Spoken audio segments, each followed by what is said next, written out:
Dt super ನ್ಯೂಸ್ಗೆ ಸ್ವಾಗತ.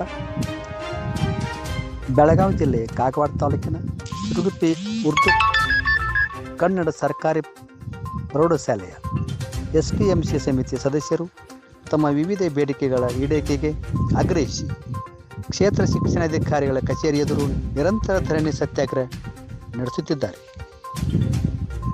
ಧಾರಾಕಾರ ಮಳೆಯ ನಡುವೆಯೂ ಪ್ರತಿಭಟನೆಯನ್ನು ಮುಂದುವರಿಸಿರುವ SPMC ಅಧ್ಯಕ್ಷರು ಮತ್ತು ಸದಸ್ಯರು ಹಲವು ಬಾರಿ ಮನವಿ ಸಲ್ಲಿಸಿದರೂ ಸಂಬಂಧಪಟ್ಟ ಅಧಿಕಾರಿಗಳು ಯಾವುದೇ ರೀತಿಯ ಸ್ಪಂದನೆ ನೀಡುತ್ತಿಲ್ಲ ಎಂದು ಆರೋಪಿಸಿದ್ದಾರೆ. ನಮ್ಮ ಸಮಸ್ಯೆಗಳನ್ನು ತಕ್ಷಣ ಪರಿಹರಿಸಬೇಕು, ಅಧಿಕಾರಿಗಳು ಸ್ಥಳಕ್ಕೆ ಬಂದು ನಮ್ಮೊಂದಿಗೆ ಚರ್ಚೆ ನಡೆಸಬೇಕು ಎಂದು ಪ್ರತಿಭಟನಾಕಾರರು ಒತ್ತಾಯಿಸಿದ್ದಾರೆ.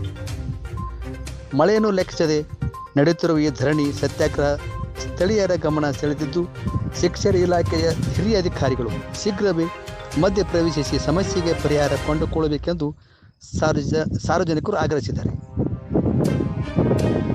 ವರದಿ Shridhar Beranige, DT super news, Belagavi. ದಯಮಾಡಿ ನೀವು ಲೈಕ್ ಮಾಡಿ, ಶೇರ್ ಮಾಡಿ ಹಾಗೂ ಸಬ್ಸ್ಕ್ರೈಬ್. ಸರ್ ಎಜುಕೇಶನ್ ಹೇಳ್ಕೊತಾರೆ ಸರ್, ನಾ ಹಾಳಾಗಿ ಕೈದ್ರಿ ನಾ ಹುಡುಗರು ಭವಿಷ್ಯ ಹಾಳಾಗ್ತಾರಲ್ಲ.